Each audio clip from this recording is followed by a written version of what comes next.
Hola amigos y bienvenidos a este su podcast de la risa y el olvido. Y como cada semana, no puedo empezar sin antes dar la bienvenida en esta ocasión a mi amigo Alfa. Alfa, ¿cómo estás? Buenas noches.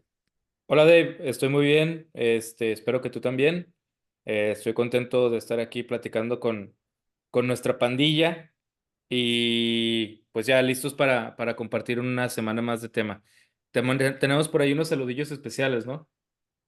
Sí, así es. Bueno, queremos mandarle un gran saludo y la verdad, además del saludo, un gran agradecimiento a Damaris y a Cookie Dealer que nos enviaron por ahí unas galletas. Ella nos había dicho muy amablemente hacía tiempo que nos iba a mandar estas galletas. Es fan de nuestro podcast y la verdad, estamos muy humbled y muy agradecidos por ese gran detalle que tuvo con nosotros tres.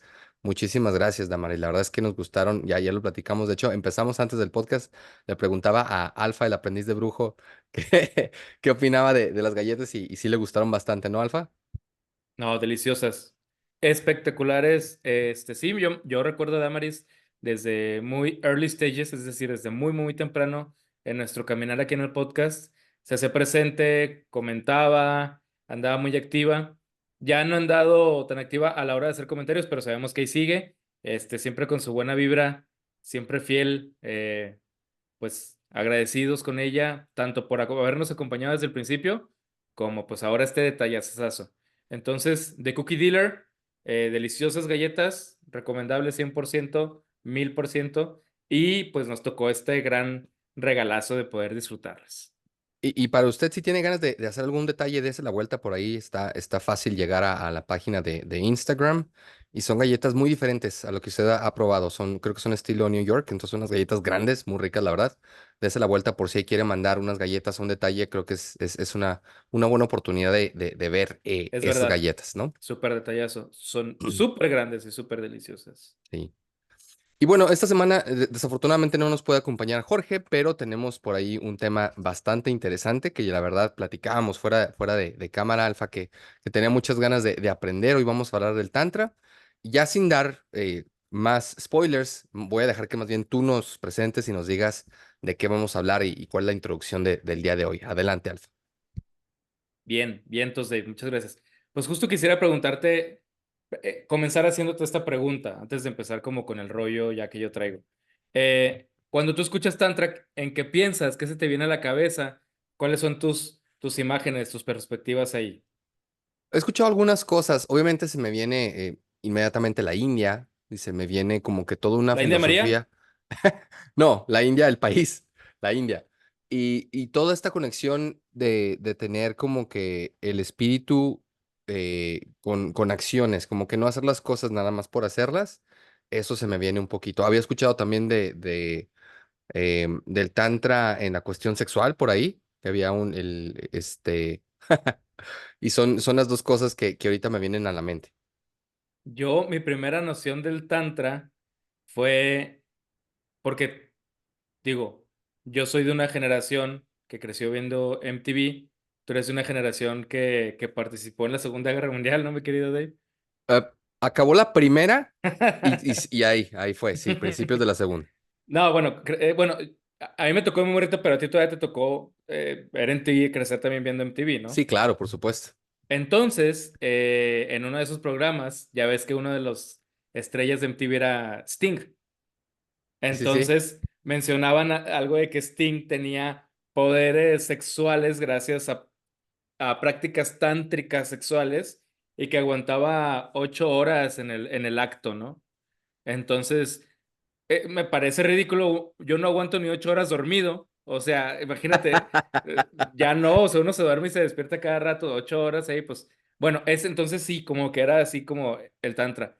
Luego, hay varias prácticas religiosas que tenemos en la cultura popular, más como porque hemos sacado ciertos detalles fantásticos o míticos o exagerados o que nos llamaron la atención como la cábala. Justo un poco así, eso sí, no sé si era en Telehit o VH1 o el mismo MTV, que decían que Madonna era muy dada a la cábala y que porque Madonna tenía Sí, es muchas cierto. como supersticiones, Claro. ¿verdad? Sí, definitivo. Viste el mismo programa, estábamos ahí conectados en ese momento. Así como que ella tenía muchos amuletitos o tatuajes y quién sabe qué, que era la cábala, ¿no? Y hoy en día es un término muy común en el mundo, por ejemplo, del fútbol soccer, que tú creo que lo consumes un poco porque consumes a tus tristísimas Águilas del América.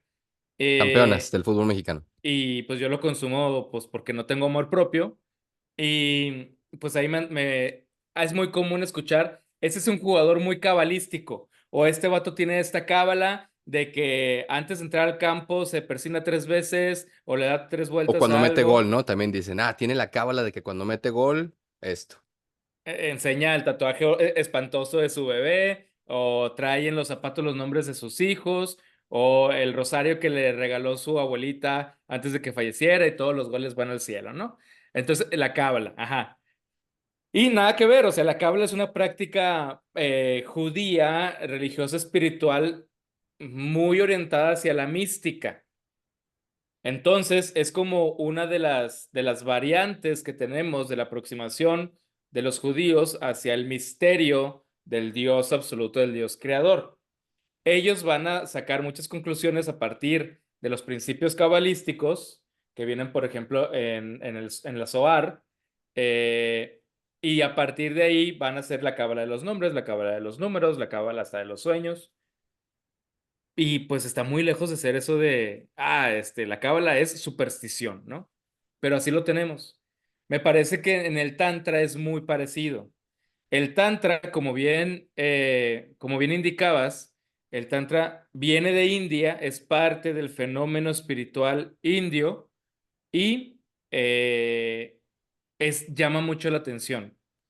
Y tenemos como muchas malas interpretaciones porque si hemos extraído cosas que tal vez en un principio sí vienen de ahí, pero las hemos extrapolado y las hemos manipulado hacia pues nuestra cultura occidental, gringofílica, que pues utiliza todo para el comercio y para el espectáculo, ¿no? Entonces tal cual, o sea, todo se termina convirtiendo en espectáculo y comercio en nuestra cultura ahora. Entonces, el episodio de hoy, como bien te decía antes, fuera del aire, estábamos al aire, brother. Este, Antes de grabar, mientras nos degustábamos unas deliciosas galletiñas, te decía que el episodio de hoy va a ser corto, porque nada más va a ser una introducción a qué es el Tantra en relación a todo el espectro de la espiritualidad india. Y ya después, hoy sería Tantra parte uno, ¿no? Y después en Tantra parte 2 veríamos ya aspectos más específicos de los principales textos, de la relación que tiene o la importancia que tiene la palabra en el Tantra, los sellos que les llaman los mudras, que son esos famosos sellos de las manos, ese, ¿Musdras? mudras. Mudras. Mudras. ¿Nunca has visto así hasta en publicaciones Sí, de Instagram, cosas así que de repente sí, no, ves que total. un güey, hay Ajá. un rapero, mira, este güey tenía la postura así, ¿por qué? Porque tenía el mudra del poder y quién sabe qué, o que de repente hay güeyes que están así, o sea, los mudras son sellos, bueno, pues son sellos que literalmente sellan el poder de la palabra en el cuerpo, en la acción, la hacen real. Total, ya veremos eso, la palabra Bak, que los sellos, los mudras, el yoga, la relación del yoga con el tantrismo y el ritual, Claro, ¿no? eso también es de una de las cosas que se escuchan mucho. Ahorita que me preguntabas no lo mencioné, pero en el yoga se menciona mucho esto del tantra también. Sí. Entonces ya en el otro ya me iría a específicos y hoy es como un poco más general. Nada más, incluso para poder terminar esta breve introducción, el otro día me refiero a esta semana, estaba yo en mi escritorio, porque yo doy clases, y estaba en mi escritorio ahí, haciendo como que trabajo. No te creas, fue justo antes de empezar una clase, me acuerdo. Estaban llegando los alumnos al salón y llega una alumna y me dice, Mister, ¿puedo ir a imprimir unas cosas? Y le dije, no, porque ahorita no es tiempo de eso, es mi clase. Y yo, muy estricto, muy celoso, ¿no? Entonces, inmediatamente que le dije que no, ella sí muy entre juego y entre que no, hizo con sus manos una posición de mudra, hizo un sello. El mudra del poder lo hizo. Y le dije, ¿por qué me estás haciendo un mudra? Y se atacó de la risa y dijo, ¿cómo te diste cuenta? ¿Quién sabe qué? No sé dónde lo sacó ella, no sé quién le dijo, qué publicación de Instagram, qué maestro o gurú por ahí se topó en sus cosas fresas. Pero algo sabía, ¿verdad? Algo tenía la idea de que tal vez con esa mano y quién sabe qué, ella iba a poder tener más poder sobre la realidad, transformarla a su gusto, quién sabe qué. Lo que sí pasó es que sí la dejé ir. porque pues me di cuenta, ahorita me voy a tardar otros 10 minutos en empezar la clase, si es importante ahorita es momento, bla, bla, bla. Lo que sí no sé es si la dejé ir porque yo quise y porque yo de O todos modos la hubiera funcionó, dejado ¿eh? ir, o fue porque me echó un mudra. Entonces, eh, no voy a dar nombres, pero Carla Sofía, tú sabes quién eres. Entonces, bueno, vamos a empezar. A mí me apasiona hablar de religiones, tú sabes. Me apasiona hablar de tradiciones espirituales. Me apasiona hablar de filosofía. Y resulta que en India tenemos algo muy diferente a la religión, a la relación filosofía, espiritualidad o religiosidad, como tenemos acá en Occidente. Nosotros los que nos dedicamos a la filosofía, yo soy un charlatán de la filosofía, doy clase de filosofía. Siempre decimos el choro este de la filosofía en Grecia nace con el paso del mito a logos. En lugar de darse explicaciones míticas de dioses, construcciones acá increíbles o explicaciones religiosas para la vida real, esas personas empezaron a tratar de entender las cosas de manera racional y lógica, ¿no? Entonces, el paso del mito al logos, a la lógica. Y la historia occidental, la historia de filosofía occidental, está muy orgullosa de esa transición, está muy orgullosa de esa separación, está muy orgullosa de haber dejado la religión de un lado, al mitos de un lado, y al logos de otro lado, y a la razón de otro lado. Y se dice que la filosofía es puro coco, y pues ya los religiosos espirituales allá en sus rollos falsos, chafas, inventados, ¿no? En India nunca se dio esa división. En India nunca hubo un día en que dijeron la religión y la espiritualidad por un lado y la filosofía y la ciencia por el otro. Para ellos siempre ha estado estrictamente unida, estrictamente unida. Y todo desarrollo espiritual es al mismo tiempo un desarrollo filosófico y todo desarrollo filosófico es al mismo tiempo un desarrollo espiritual.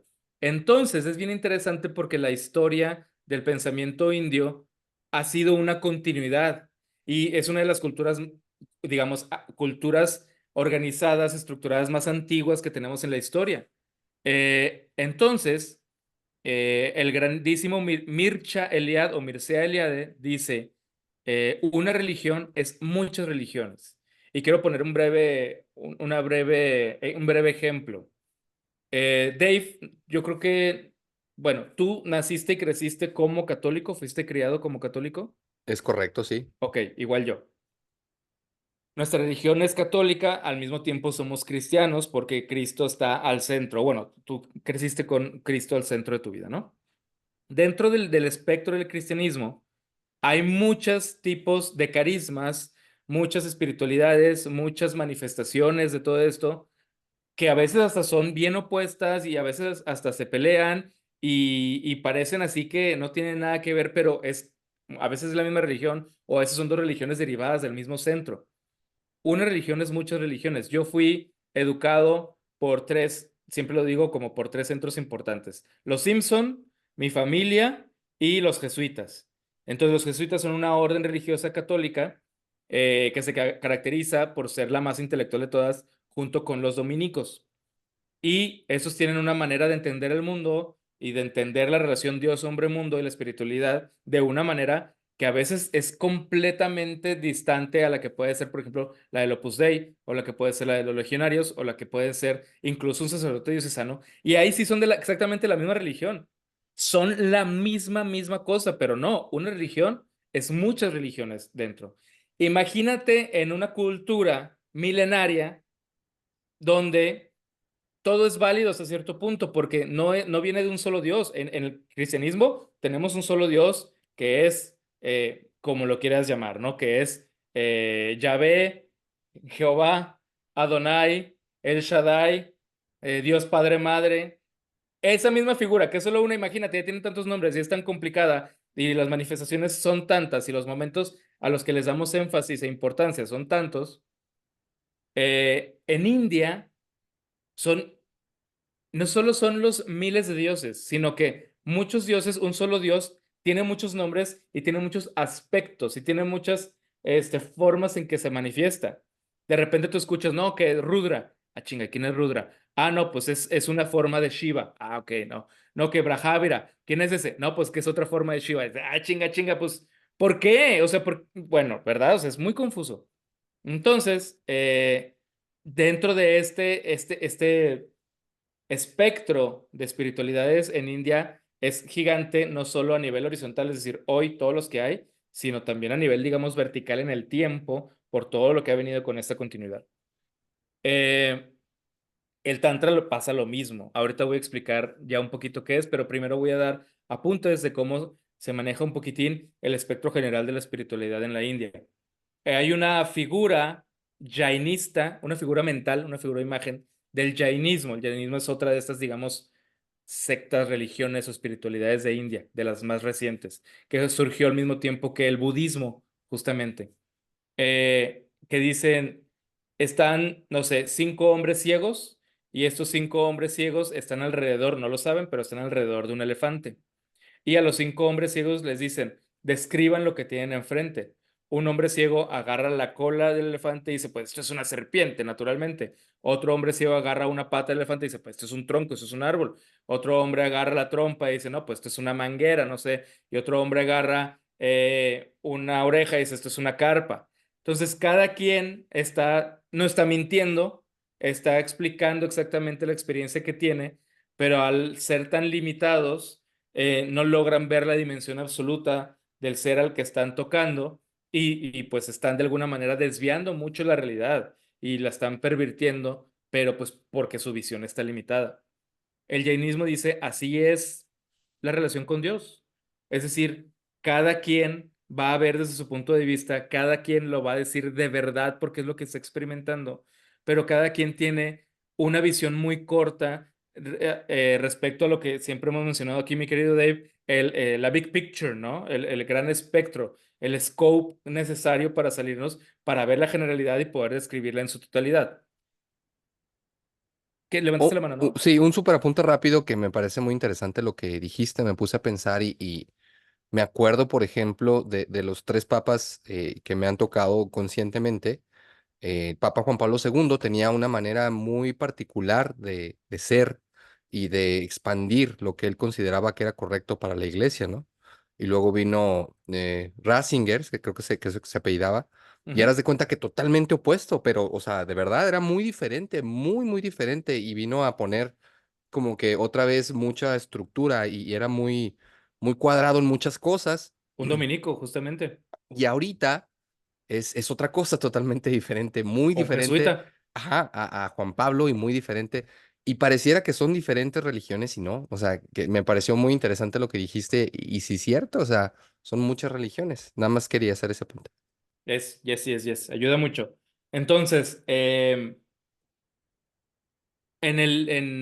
digamos, en el espectro indio de la espiritualidad, que a final de cuentas también marca su filosofía, lo más antiguo y la fuente más ancestral y más respetada históricamente, hasta que hubo una gran ruptura, han sido los Vedas. Perdón, voy a hacer un paréntesis antes. Digamos que toda la espiritualidad de la India se puede dividir en dos grandes polos, los dualistas y los no dualistas. Y aquí ya está fascinante, ya es súper interesante. Los dualistas dicen que la prakriti y que es la materia y el espíritu están separados y que son de naturalezas diferentes. Entonces, que naturaleza espiritual es una y naturaleza material es otra. Y que si participas de una, no puedes participar de otra. Así de fácil, ¿no? Son separadas, no son lo mismo. Tú, mi querido David, jamás vas a estar en la naturaleza de un Dios. No puedes. O sea, a menos que trasciendas tu naturaleza material, ¿no? Pero o sea, materia y espíritu son cosas separadas. Esa es la visión dual de las cosas. Hay dos tipos de materia. Y la no dual, ¿no? La otra es la no dual, que es lo único que hay es espíritu y todo lo que hay son formas y manifestaciones del espíritu. Incluso la materia es una manifestación del espíritu. Es una manifestación, muchos van a decir, es una manifestación que aparece cuando estamos confundidos o cuando estamos equivocados o cuando estamos en un estado muy bajo en relación al todo y en cuanto a nuestra relación y nuestra cercanía con el espíritu absoluto. Es decir, que si estás en este mundo, si ves cosas y si participas en el mundo material, es que tu espíritu está muy confundido, está muy olvidado de su naturaleza real. Y nada más, pero tu espíritu es espíritu y es todo. O sea, esa es una manifestación, pero de las más fellitas del espíritu, a final de cuentas, porque el espíritu no es solo perfección. ¿Sí, bueno? Entonces, los Vedas eran naturaleza dualista. Nosotros no somos los dioses son todos poderosos y nosotros lo único que podemos aspirar es una teurgia, que es tener la capacidad de rezarles tanto y realizar ritos tan elevados, tan complejos, tan maravillosos y bellísimos que ellos nos concedan sus dones, que logramos llegar a ellos y llegamos a convencerlos de que nos hagan sus favores. Entonces los Vedas son muchos estos himnos para glorificarlos, para hacerles la barba y muchas prácticas rituales muy específicas para ganarte el poder sí que sea tu aliado, ¿no? El dios Indra, el más grande guerrero de los dioses, que representa a los Deus, contra los Ashuras, ¿no? Que son los malvados. Entonces, esos son los Vedas, los grandes himnos. Luego va a venir una como gran etapa, que va a ser la etapa como más duradera y la etapa más dominante de la religiosidad, que le llamamos el brahmanismo. Y en el brahmanismo, los sacerdotes de Brahma, van a ser aquellos que van a dirigir todo y van a ser los más poderosos. Y ellos van a decir qué sí se hace, qué no se hace, pero sobre todo se va a crear una cultura del comentario y del estudio. Los principales libros de estudio van a ser las Upanishads y los Puranas. Las Upanishads y los Puranas no son otra cosa que interpretaciones y comentarios a los Vedas. Tú, si ahorita agarras un Veda, tal vez el Rig Veda, por ejemplo, eh, puede que se te haga aburridísimo, y hay muchos Vedas, y están pesadísimos, y de repente te encuentras dos, tres cosas súper poéticas y dices, esto es belleza, pero luego te vas a encontrar también unas cosas que dices, Dios santo de mi vida, ¿qué es esto? Y en las Upanishads son el estudio, el devaneo, el desmenuce, la interpretación, la poesía, la filosofía. Ya los Upanishads son textos bien dinámicos, bien potentes, bien perrones, y los Puranas igual, y son muchísimos. La literatura védica, otra cosa que va a ser la diferencia, por ejemplo, entre nuestras religiones del libro. Tenemos tres religiones del libro, y donde hay un solo libro que está por encima de todo lo demás, y que ahí está lo mero mero. Nosotros el cristianismo es la Biblia, ¿no? Que la Biblia de hecho significa compilación de libros, libros en plural. La Torá para los judíos y el Corán para los musulmanes. Aún así, la Biblia no es nuestra única fuente de cercanía, espiritualidad o estudio del fenómeno y de la historia de nuestra religión, ¿no? Existen muchos otros textos, pero sí hay uno principal y de ahí venimos todos. Ellos no tienen uno principal, ellos del que quieras agarrarte y son millones, millones de textos y ellos tienen la cultura de escribir tanto. Tú de repente dices, voy a leer el Kalika Purana, porque justamente a alguien que conozco y que está hablando en este momento, un día se le ocurrió decir, voy a leer el Kalika Purana. Acabo, me lo aviento en chinga. No, pues está bien, lo bajo, 1000 páginas. Pues no está tan en chinga, ¿va? Y luego, ya después de un rato, parte uno. No, pues va a ver cuántas, tres partes. Nada más un Purana, el Kalika Purana son tres partes, 1000 páginas cada uno. Nada más uno de esos librillos. Y ni siquiera es de los fundamentales, ¿no? Así te pierdes, es un mar de textos espirituales en la India y todos tienen hasta cierto punto el mismo peso. Algunos nos gustan más que otros, algunos tienen más influencia porque estaban mejor escritos y algunos fueron tomados por ciertas figuras importantes, pero pues imagínate, entonces cómo está ahí de mezclado y todo eso. Ese fue el brahmanismo. El brahmanismo, digamos que secuestró para algunos, secuestró la espiritualidad y eran muy, muy, muy así, muy autoritarios, muy jerárquicos. Esto es así y esto no es así. Y yo mando y se acabó. Mi interpretación es la que vale. Entonces, luego van a haber dos grandes revoluciones en India, dos grandes revoluciones espirituales, con dos grandes maestros. Mahavira, por un lado, va a crear el Jainismo o Jainismo, y Siddhartha Gautama Sakyamuni se va a transformar en el Buda y va a crear el budismo. También un poquitín contemporáneo a eso, Sankara va a escribir el Advaita Vedanta. Y el Advaita Vedanta, Advaita significa la no dualidad, Vedanta significa el fin de los Vedas. Y este es el gran revolucionador, el gran revolucionario, Shankara con el Advaita Vedanta. Porque el Advaita Vedanta dice, los Vedas no importan. Los Vedas ya no son la máxima fuente de autoridad y la máxima fuente de inspiración, y ya no vamos a guiarnos por los Vedas. Ahí sí, y los brahmanes no tienen la última palabra. Ahí sí Sankara era un gran revolucionario. El jainismo un poco se fue por ahí, pero el budismo sí fue muy, a ver, no, los Vedas son importantes, los Vedas tienen su respeto, hay que respetar los Vedas, pero lo más importante es lo que tú hagas con tu vida y lo que hagas acá. O sea, como que un poquitín como Jesús, en el sentido en que sí, los maestros de la ley son importantes, hazle caso a la ley, hazle caso, ve a misa, sigue respetando eso, pero lo más importante es lo que tú camines aquí y cómo tú vivas tu espiritualidad en tu corazón, ¿no? Y tus acciones, no tanto si vas allá o todo. Entonces, por ahí es la idea.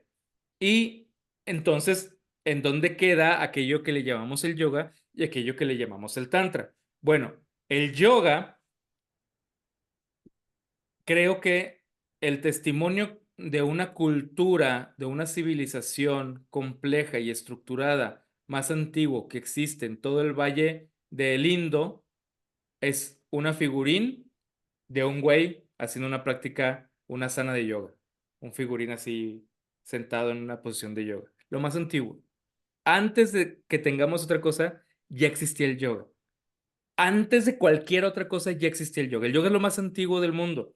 El yoga lo entendemos como, hay varias cosas, ¿no? Como estas prácticas de las asanas, que son las posiciones, pero el yoga en espectro general de aquí viene la palabra join, es unirse, es una unión del cuerpo y del espíritu aquí, y del espíritu de aquí con el absoluto, ¿no? Entonces, hay muchos tipos de yoga. Luego va a llegar un tipo, un sabio, que se llama Patanjali. Y Patanjali va a crear los famosísimos Yoga Sutras, que van a ser como el canon del yoga, y es donde va a salir el yoga que todos conocemos y tal vez que alguna vez hemos practicado, excepto yo, porque mi yoga era de un ex luchador, Dallas Page, y Diamond Dallas Page, así un güey así mamadote rucote. Welcome to my yoga. This ain't your mama's yoga." Y ya se pone así Famosísimo todo Dalsim, hardcore. Yoga Fire. Yoga, Yoga Flame, Yoga Fire. Sí. Eh, él, él es muy tántrico. Dalsim es un tántrica. Sí, sí, sí. Sobre todo, y es muy del shivaísmo no dual de Cachemira. Él trae su calaca y anda casi desnudo, y se ve que practica mucho los sacrificios. Ahorita vamos a ver de qué se trata todo eso, o tal vez en el siguiente, pero bueno, fíjate que no había hecho esa relación, que además los poderes de Dalsim se les conocen como los siddhis, y esos siddhis solo pueden ser descubiertos a partir de las meditaciones y de los sacrificios o mortificaciones del cuerpo para elevar el espíritu. Entonces, pero es muy tántrico. Me desvié porque estaba hablando antes de que me dijeras del sim. Estabas hablando de tu luchador. Ah, sí, el yoga que todos conocemos viene de Patanjali. Pero hay otro yoga que se llama el Hatha Yoga, que no es el Hatha Yoga que ahorita tú puedes practicar, que ese es el yoga más tántrico. Bueno, entonces lo que quiero decir es, el yoga ha estado desde el principio de los tiempos y ha sido un auxiliar de todas las prácticas y de todas las corrientes espirituales y religiosas y filosóficas en India. Entonces, el Sankhya era la parte filosófica del yoga, pero eso no importa. Eh, el Tantra, aquí ya va lo bueno, digamos, aquí empezamos, ya que tenemos como este espectro, todo este parámetro, este mapa de la espiritualidad india. El Tantra es una creación occidental. El Tantra, digamos que la India, en esta idea eurocentrista de que los europeos son los mejores y llegan y conquistan, ¿no? Y descubren y descifran. Los grandes conquistadores de India, ¿te acuerdas quiénes son, mi querido Dave? Los que estuvieron por ahí tantos años. Los grandes conquistadores de India, ¿te refieres a los ingleses? I do, I do. It's Tuesday in a cup of water. Los British. Entonces ellos estuvieron ahí y pues si algo caracterizaba a esos ingleses de antes es que eran muy muchos, ¿no? Muy así, muy puritanos pues de ellos son los puritanos. Entonces, ven toda la gama de la espiritualidad india y dicen, oh, esto está muy interesante, oh, vaya, vaya, cosa, cosa, cosa. Y de repente ven cosas que se les hacen bien escandalosas. Ven cosas que dicen, ah, ¿qué pedo? ¿Cómo que una calaca de un muerto? ¿Cómo que en el sexo? ¿Cómo que la sangre? ¿Cómo que esto? ¿Cómo que el otro? Y entonces vieron que había una palabra que medio se repetía en esos textos y era tantra. Entonces luego ven en muchos otros textos que no tienen nada que ver con la palabra tantra y en muchas otras manifestaciones de todas las espiritualidades, cosas así. Entonces en todo lo que tenga que ver con sexo, con lo que no es tradicionalmente válido en nuestra visión de la espiritualidad, es tantra, es tántrico. Y ellos crean este concepto y este mapa de lo tántrico y lo encierran ahí. Pero en realidad en India no se entendía tanto así como que esas prácticas son tántricas y esas prácticas no, sino como que medio los usaban y todo eso. Pero es que te digo que había tantas, tantas, tantas escuelas que esa idea, como que el que busca encuentra, esa idea de que existía algo que se llamaba Tantra, se pone en el radar y se empiezan a buscar y dicen, pues sí, tiene sentido, o sea, sí ha habido estas ideas y estos esfuerzos por crear un tipo de acercamiento a la espiritualidad y a la religiosidad por otro lado. Y ahí va en qué consiste. El Tantra o la filosofía y la sabiduría tántrica sí tiene mucho que ver con la comida, tiene que ver mucho con el cuerpo, tiene que ver mucho con el sexo, pero también con las otras cosas, nada más que pues, nos escandaliza mucho. Y eh, tiene que ver porque básicamente es una espiritualidad no dual. ¿A qué nos referimos con lo no dual? El brahmanismo era muy puritano, al ser dual el cuerpo es malo, como los puritanos ingleses, ¿no? Hay como los católicos de antaño. El cuerpo es malo y el alma es buena, el espíritu es bueno, todo lo que es espiritualidad es bueno y todo lo que es materia es malo. O no es tan malo, pero es impuro y es equivocado y es inexperto y es inmaduro y tenemos que acercarnos acá a la espiritualidad. Entonces hay que negar el cuerpo y hay que negar los impulsos y los deseos y hay que negar todo esto. Eso es lo dual, porque uno es una naturaleza y otro es otra naturaleza. Lo no dual dice, todo es de la misma naturaleza, pues ¿por qué tendría que negar algo? Si yo puedo encontrar a Dios en la canción más pura, más hermosa, en la oración más profunda, en un atardecer, ¿por qué no puedo encontrarlo comiéndome un pollito, Kentucky? ¿Por qué no puedo encontrar a Dios echando foot? ¿Por qué no puedo encontrar a Dios dándole un beso a mi novia? Why not? ¿No? Entonces, el Tantra tiene mucho que ver con esta exploración en esos lugares oscuros. Tiene que ver mucho con esa exploración. Dicen que la espiritualidad del Tantra, mientras el brahmanismo busca la pureza, el tantrismo busca la energía. El tantrismo no busca negar este mundo para elevarte y alcanzar la moksha, que es lo que sí busca el brahmanismo, y este estado de moksha es esta iluminación tradicional que nos iluminamos así, los rayos de oro y así que, así todo, ¿no? Y te deshace el cuerpo y se le sale tu espíritu y se une con el creador, esa idea de esa iluminación, ese es el moksha. Y el brahmanismo dice, no, yo para qué me quiero ir allá si eso también es Dios. Nada más lo voy a encontrar aquí y me voy a mover bien chido en todas las capas de esta materialidad, sabiendo que existe Dios, enamorado de esta vida. Yo voy a dinamizar cada cosa de lo que voy a hacer. Voy a revelar los dioses ocultos o la divinidad oculta detrás de cada cosa, detrás de cada acción. Voy a energizar la vida, voy a energizar la realidad. Eso es como el tantrismo, esa es como la característica del tantrismo. Entonces, sí hay grandes autores tántricos, sí hay grandes libros, por ejemplo, Uptaladeva o Abhinavagupta, que escribió el Tantra Loca. Y el asunto es que yo cada que leo Tantra Loca, me viene la maldita canción de que una baila loca. ¿Sí se lo he escuchado esa? Un Una clásico. tantra loca, sí. Ajá, entonces hay dos canciones de La Vaina Loca.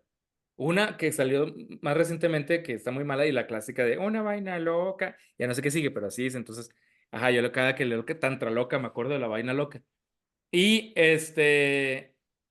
el, digamos que el núcleo de la espiritualidad que más lejos llevó la reflexión filosófica del tantrismo es el shivaísmo no dual de Cachemira. El tantrismo se va a desarrollar al norte, digamos, va a surgir al norte, pero la cosa más perrona, esta, es al sur, en Cachemira. Eh, entonces, estas escuelas, el gran esfuerzo va a ser, si no somos duales, si Dios o la energía absoluta o el Mahapurusha o el Ishtadeva se pueden manifestar en la materia, vamos a buscarlo, vamos a explorar, no vamos a negar nada. Qué hueva esos que se la pasan negando al cuerpo, negando la vida, negando las cosas que también son, para buscar otra cosa. No, aquí está y aquí lo vamos a encontrar. Y si nos divertimos, pues no vamos a sentir culpa de divertirnos, chingada, ¿no? Bueno, si yo fuera un sacerdote, eso así hablaría. No lo soy, entonces dudo que hablen así. Entonces, pues ahí es donde vienen todas estas exploraciones de este don sagrado de la divinidad que le llaman Vak, que es la palabra. Ellos no han visto que ningún otro animal pueda utilizar la Vak, la palabra. Por lo tanto, dicen, he ahí una manifestación del espíritu. El rito es fundamental. El tantra es estrictamente ritualístico. Y en esos rituales hay sacrificios, pero sobre todo hay encuentro, unión. Y si existen estas cosas de la unión sexual mística, ritualística, divina, ¿no? Y de ahí a que yo me acuerdo muy bien, no me acuerdo en qué año era, pero yo estaba en Guadalajara visitando a cierta persona especial y nos fuimos a una librería y pues ella me conocía bien, entonces sabía que lo mejor era dejarme perderme ahí para andar baboseando en la librería yo a mi ritmo y en lo que yo quería. Entonces, justo yo dije, pues voy a buscar, andaba ya muy con el Filosofías de la India de Heinrich Zimmer, que para mí es como mi tumbaburros, para mí él y Mircea Eliade son mis grandes referentes iniciales, ¿no? De todo esto, los que marcan la base. Y quería meterme un poquito más al tantrismo, entonces dije, bueno, voy a buscar libros de tantrismo. Y encontré, una librería impresionante, encontré una sección relativamente grande, pero todo era libros como de los 90 para acá con las portadas más piteras del mundo y era como el tantra para salvar tu relación, el tantra de la sexualidad después de los 50, el tantra de no sé, voy a inventar cosas, el tantra de fumar marihuana, el tantra de los mudras, todo lo que te dije, Dave, hace rato, como esta interpretación, mientras más pueda hacerlo sensacionalista para vender, así va a ser, ¿no? Como todas estas interpretaciones pop baratas, sensacionalistas, tal cual. No tengo una mejor palabra para describirlo y no encontré ningún libro como de un estudio estricto histórico de qué es el tantra dentro de la espiritualidad de la India, que era lo que quería. Pues, ¿qué es lo que queremos, no? O sea, entonces sí hay mucha gente que ahorita te puede decir, yo practico tantra, y luego, a ver, platícame. No, pues es que hago esto, esto y esto y esto y esto. O sea, tal vez no es necesario saber toda la historia de algo para practicarlo. A ver, el mejor jugador de ahorita del barrio, de aquí de a 1 kilómetro, no necesita saber quién era Frank Puskás. No necesita saberlo. Y nos puede dar un baile a todos los que se le aparezcan ahí, ¿verdad? Es verdad. Pero hay gente que tal vez no quiere practicar cosas y que no quiere andar ahí, o al menos no sin antes saber exactamente de dónde viene todo el trasfondo y qué tanto respeto le vas a dar a esta tradición, ¿no? Pero hoy en día igual. Tú buscas en internet y en todos lados y es de lo más difícil que vas a encontrar cosas.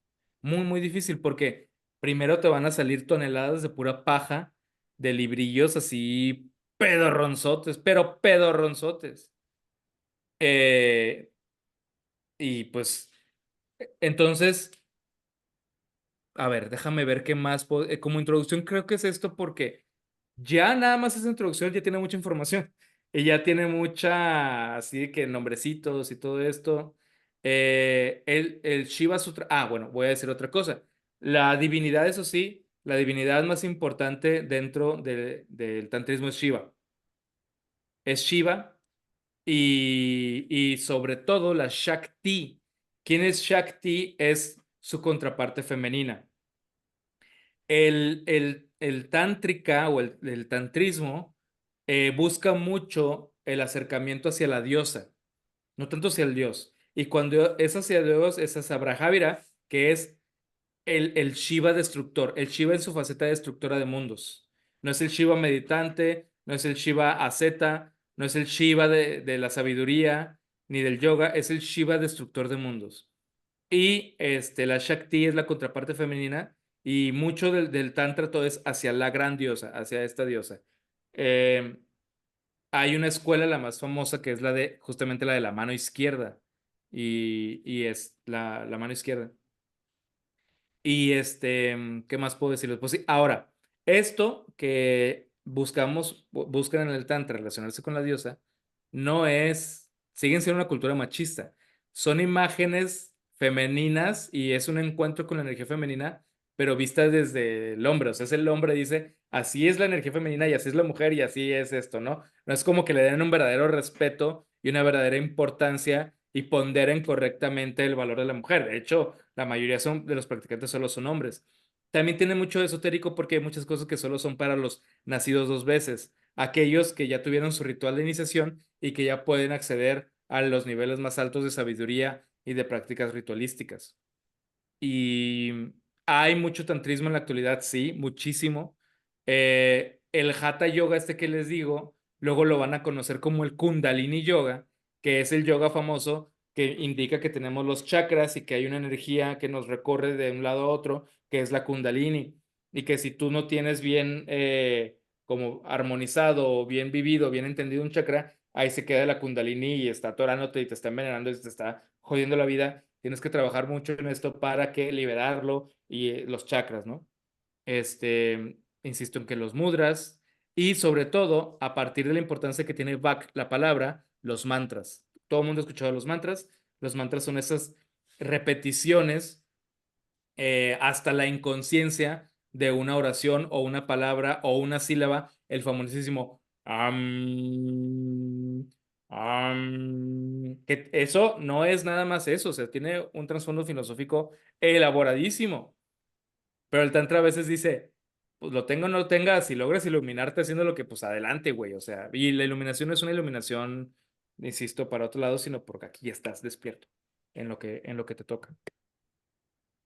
Entonces, eso ya esos detalles los veremos en la siguiente. Ahorita sí decir que mucho de la cultura popular y de las cosas que se hacen beben directamente del Tantra, pero que el Tantra no es así como una escuela, como el Advaita Vedanta, como el Jainismo, como el budismo, como el brahmanismo, que dijeron nosotros vamos a hacer la espiritualidad tántrica. No. Todos, el Tantra se inspira desde los Vedas, de todos los Upanishads, los Puranas.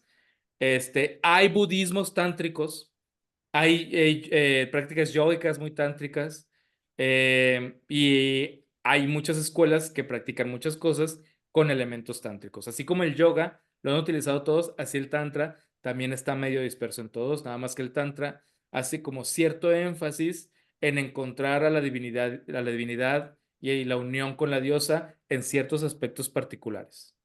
Eso es lo que yo diría ahorita como una introducción del Tantra, igual como para profundizar después. Solo me quedarían dos preguntas, Alfa. La primera, cuál sería el segundo tema? Porque me gusta mucho que cuando tú eliges tus temas, a veces tienes como que estas series que son muy interesantes. O sea, ahorita va a ser Tantra volumen uno, pero me imagino que vas a seguir. ¿Cuál sería el siguiente tema que vas a tratar?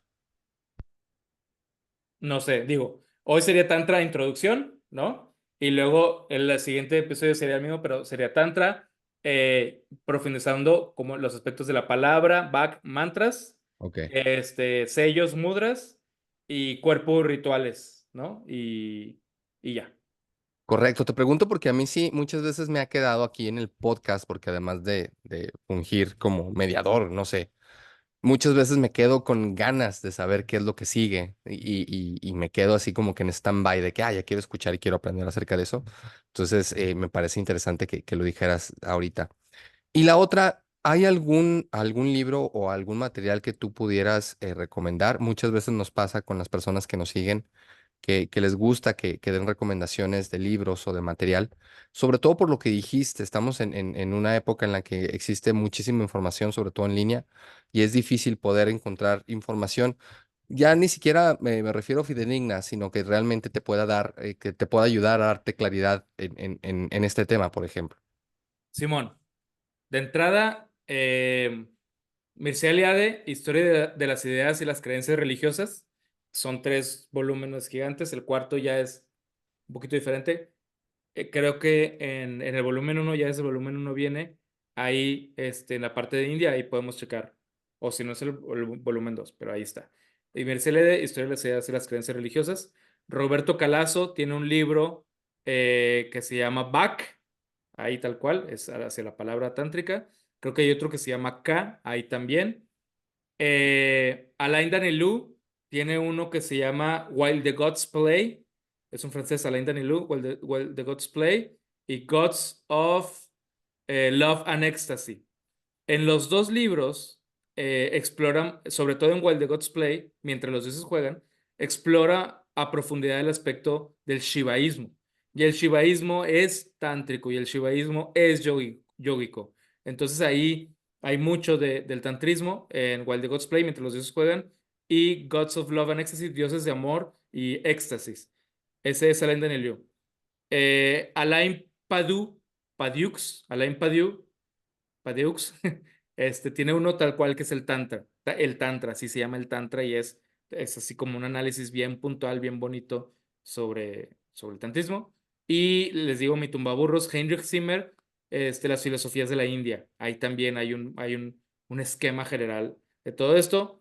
Yo normalmente no lo utilizo ese como fuente porque ese a mí, yo lo agarro y es así como, me quedo así embobado y me pierdo y no logro sacar los aspectos puntuales porque me quedo en el gozo y no, más que aprendizaje, gozo. Ese libro es una belleza increíble. Henrik Zimmer, Las filosofías de la India. Muchas gracias, pues la verdad bastante material y afortunadamente una de las cosas positivas ahora es que podemos encontrar muchas veces ese material de muchas maneras en línea, entonces ahí tiene recomendaciones. ¿Alguna idea para cerrar o damos cerrado el programa? Sí tenía, mi querido Dave, pero ahorita ya no se me ocurre nada, pues, no, pues así la dejamos, ¿no? Por ahorita, que fue corto el tiempo, pero está denso. Este episodio es denso, o sea, ¿para qué le quieres dar más? No, Vayan de hecho, pensándole. en No, no tiempo te digo a muy ti, no te bien digo a ti, a los y demás, fue, y ¿eh? fue súper interesante. Bueno, Sí, hablo yo está. obviamente a partir de mi experiencia, pero creo que es muy interesante, sobre todo cuando te sumerges a un tema que no conoces tanto y saber cosas como esta, de que existen tanta literatura, es fascinante, realmente es muy interesante. Pero muchísima, muchísima, muchísima, sí. Y bueno, amigos, como siempre, por favor, escríbanos en los comentarios qué opina acerca del tema. Si tiene alguna sugerencia, algún tema, como siempre, háganoslo saber en los comentarios. Nos gusta mucho que nos escriban, es la manera en la que nosotros nos podemos comunicar. Si les gusta este contenido, por favor, recomiéndenos con gente que piensa que le puede gustar lo que aquí hacemos. Y nos vemos aquí la próxima semana en este, que es literal su podcast, en la risa y el olvido. Hasta la próxima semana.